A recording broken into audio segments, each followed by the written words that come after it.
Nathalie Simper, and this is The Limitless Musician, a podcast by KE Creative. Our team helps modern musicians find modern solutions to building a sustainable music career. Along with my co-host, Dr. Catherine Eminent, we will help you learn what it takes to build a career that enhances your life instead of restricting it by becoming the limitless musician you are meant to be. Welcome back to the podcast, Limitless Musicianeer. My co-host, Catherine, and I have had quite the busy summer. We have done a little bit of everything, both in our professional lives and our personal lives. There have been a lot of ups and a lot of downs, but we are really excited to come back and start up the second season of the Limitless Musician podcast. We recently had the wonderful opportunity to attend the National Flute Association Convention in Atlanta. So it was in our backyard this year.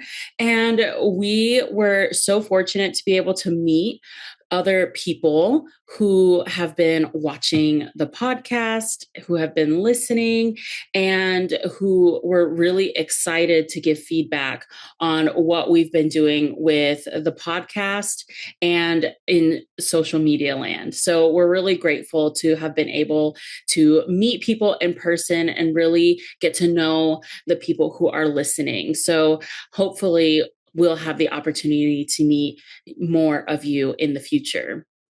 Now that the fall has started and, we're getting back into this kind of routine that we usually get into about this time of year, we are coming back to share knowledge, resources, and fresh perspectives to help you on your journey to adapt your career to enhance your lifestyle instead of letting it determine how you should live.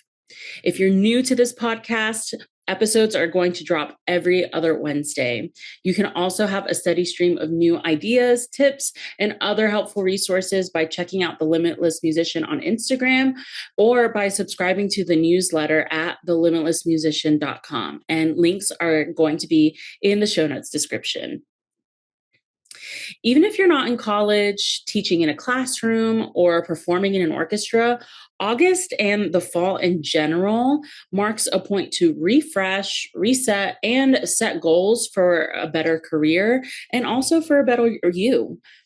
A new school year or orchestra season can inspire you to work on new projects, explore other passions, and to work a lot harder to make your goals a reality.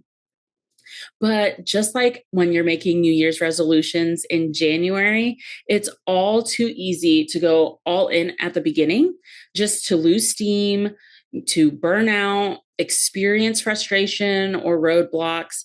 And then suddenly you feel like a failure because you can't make a real difference in your current situation, or you feel like you were a bit too ambitious.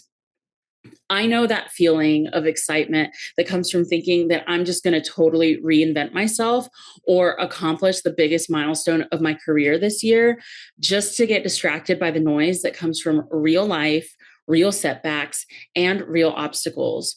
So if you're motivated to set yourself up for success while minimizing the shame and guilt roller coaster that can follow right behind all of that, then this episode is for you. The human mind is a wonderful thing, and I'm always really interested and fascinated to learn more about what makes the mind tick, how you develop new ways of thinking, and also how you can relearn things regardless of your stage of life and your career. As a classical musician, you are so familiar with active habit forming. You actively choose to practice your instrument on a regular basis. You choose how you're going to hold your instrument, the exercises and materials you're going to be practicing, and to actively continue repeating that process until you can trust that those habits and activities are ingrained into your muscle memory. You then take it a step further and a step further until you're going from hot cross buns in the 6th grade to the Rachmaninoff piano concerto on a huge, well-lit stage. When you make progress in the practice room, you get releases of adrenaline.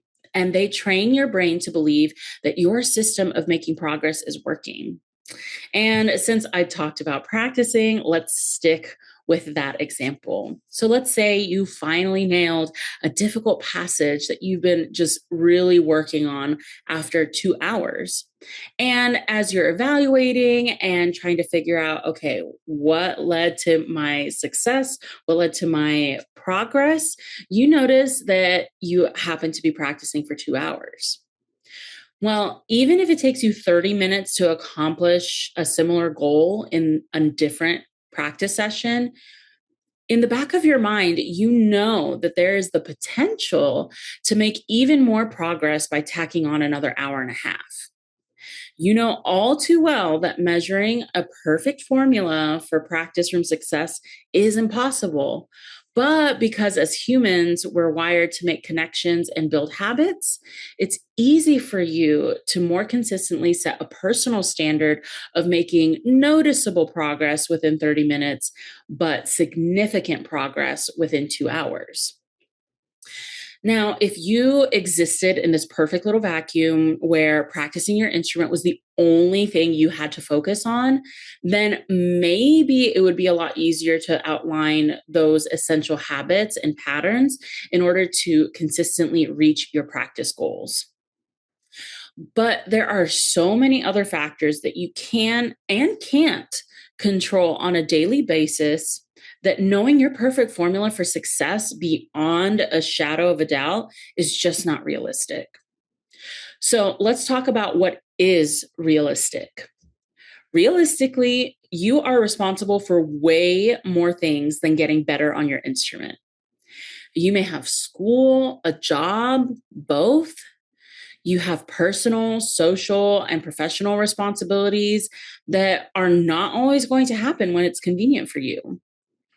You have things that stress you out, things you don't know, things you want to control but can't, and things you can control but don't want to. I bet that as I'm saying these things right now, you're starting to form your own list of things that are your unique commitments, responsibilities, and challenges. And sometimes all of that needs to happen in one day. Let's bring this back to setting yourself up for successful goal reaching, because that's what I said we were going to talk about today. So, if you already have a list of things that you want to accomplish, even if it's short term or a little bit more long term, take a look at that list. The goals themselves are probably really great, really exciting, and totally possible. Now, think about the timeline that you've set for yourself in order to accomplish those really great, really exciting, and totally possible goals. Now, you're going to add in all the factors that can affect how you work toward these goals and think to yourself, am I trying to accomplish 2 hours worth of progress in 30 minutes? Now, don't get me wrong. It's absolutely okay to be ambitious and to set your sights high. I'm definitely not telling you to think safely or to settle for less than you want out of your personal life or your career. But what I am saying is that you can adjust your timeline in order to experience more success and also have the capacity to learn from failures when your goals need to adapt to what's currently happening in your life. So let that sink in. You can make all that progress. You can feel all of that success. It just may take a little bit more time based on what you have going on in your real life. Now, I don't know about you, but when I set a goal and then things start going the way I definitely didn't plan and I just have to adapt, I blame myself.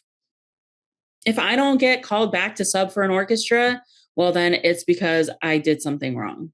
If I lose a private student lead, it's because I did not have the best strategy. I picked the wrong one. If I send out an email and I don't get a reply right away, then it's because I said something wrong. I said something for them to not like me and not want to respond. And if I don't accomplish what I set out to do, then it's just because I'm not good enough. The way that you react to setbacks, roadblocks, and detours on your road to reaching your goals is super critical. Do you immediately blame yourself like I often do? Or do you step back, gather information, and re strategize in order to change your plan? Think back to those active habits and how you train yourself to deal with failure. The more you choose to guilt, shame, and blame yourself for things that don't work out the way you expect, then the more you will see yourself as the reason you fail. You will see that there is something fundamentally wrong with you. However, the opposite can be true too. The more you choose to reflect, understand, and problem solve, the more you will see failures as just temporary setbacks that can totally be overcome. In a nutshell, instead of being the embodiment of failure, you can create pathways from failures that lead to success. Psychologist Dr. Carol Dweck coined the phrase growth mindset, which describes the belief that your abilities and intelligence can be formed through hard work, perseverance, and dedication. Now, I know as a classical musician, you know all about hard work, perseverance, and dedication. You know how many hours you've spent in a practice room, the amount of sleep that you've sacrificed, and the thick skin you've developed in order to survive in a strict industry. So it is entirely possible for you to learn how to create an environment to help you set and meet reasonable expectations in order to embrace the understanding that comes from pivoting to the way life happens around you. This doesn't mean you need to lower your expectations, but rather it means that you need to know yourself and understand yourself more fully in order to achieve goals on an adaptable timeline. So, I'm going to share a few things that I myself have implemented, and I have also seen my coaching clients use with really great results. This is a process that can be repeated every time you set a goal or task, and it can become a new active habit that will only make this easier the more you do it. The first time you do this, especially if you feel like you're not the organized type, you don't like to really think in depth about these things, it may feel super tedious and like I'm giving you a homework assignment. But I ask you to choose to give it an honest try. The purpose of this exercise is going to be to break down your goals into smaller tasks so that they can feel more manageable than just trying to reach your big goals without having a clearer roadmap. Okay, so here goes. First, if you haven't already written down a list of your goals, then do that now. You can pause this episode or you can come back to this later when you have a moment. Write it in a note on your phone, a Google Doc, your favorite organizing app, or with good old pencil and paper, and keep it somewhere where it is going to be really accessible to you on a regular basis.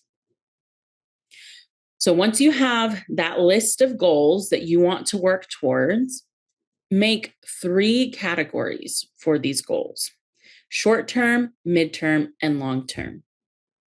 Short-term goals are going to be those things that can easily and realistically be done within about a month. Midterm goals are going to be goals that need a little bit more time, but you could probably get them done within the next 4 months. Long-term goals are things that are going to take longer than 8 months to complete. And if you're not quite sure which category your goal belongs in, then go ahead and just add it to the long-term column for now. I'm going to share an example of each goal for myself. So for this fall, my short-term goal, or one of them at least, is to compile all state practice materials for my private students. They literally got released like a couple of days from when I'm recording this. So they are like already ready to dive in. So I've got to make that happen sooner rather than later. My midterm goal is to create and submit a convention presentation proposal.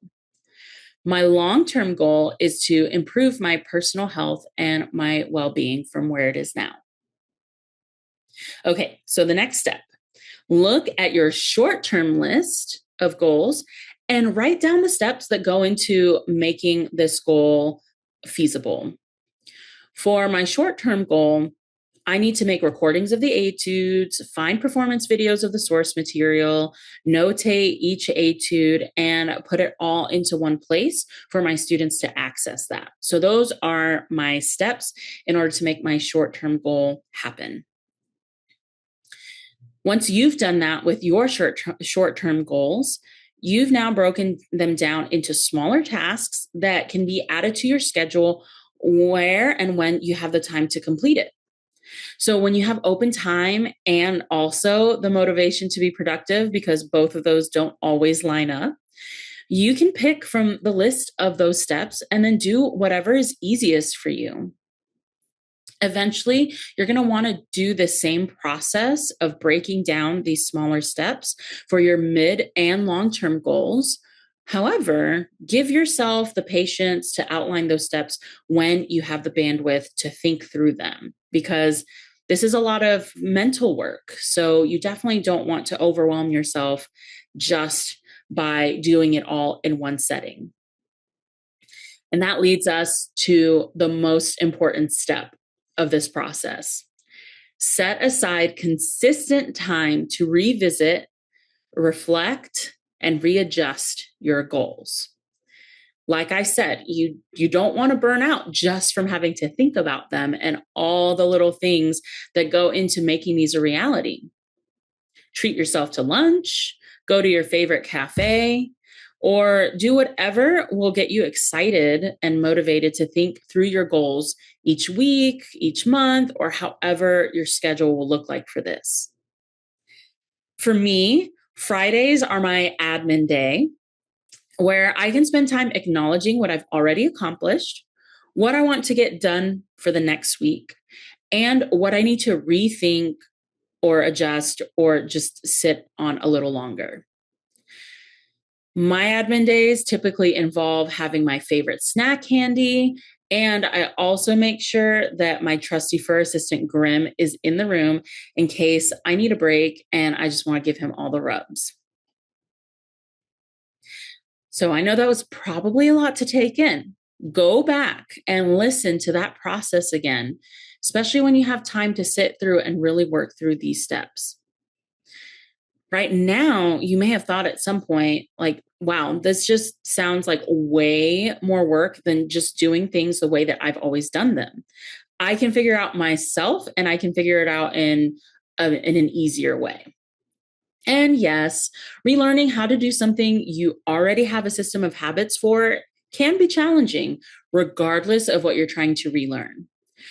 But if your current habits of goal setting and reaching your goals involves stress, frustration, anger, feeling like a failure, blaming yourself, and feeling stuck, then I guarantee you that there's nothing you can lose from trying something new.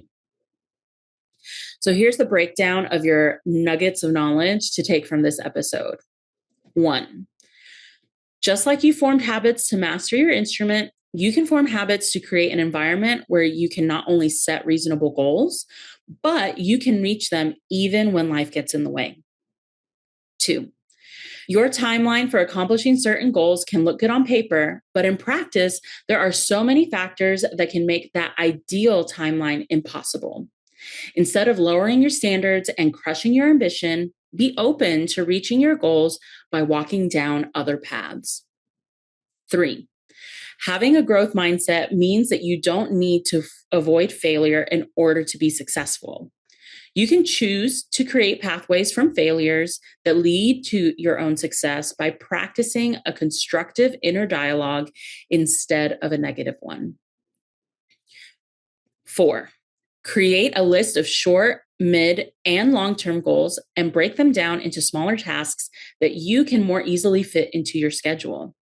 Set aside a consistent weekly, bi-weekly, or monthly schedule to reflect, adjust, and realign yourself with the goals you want to accomplish. 5, last but not least, just like all skills, you can teach yourself how to set realistic goals and set yourself up to make them a reality without experiencing the cycle of self-blame, shame, and guilt when things don't go according to plan. Now, if you guys have been listening for the first season or you've seen me on socials, between me and my co-host, Catherine, I'm known as the organizational queen. It's really easy for my brain to streamline these kinds of thoughts and then to implement them efficiently. But even with that as my superpower, life is never predictable or the way I've expected it to be. So being open to change and being flexible to what life throws at me, even when I've absolutely hated it in the moment, has been one of the most important skills I've had to actively choose to practice. You don't have to be naturally organized in order to teach your mind how to be the engineer of a space where you can thrive and do all the things that you set out to do. If you want help working through your own goals list, send me a DM on Instagram or subscribe to the LM newsletter where you can get more insight into how I approach goal setting. Because this is one of those things that I am super passionate about, especially since I've, kind of cracked the code for myself recently. We've got an exciting season 2 planned for you, complete with guests, great discussions, and topics that I know are really important to talk about and really important to learn more about. So follow the podcast on your favorite podcast platform to catch every episode. And I'll see you next time.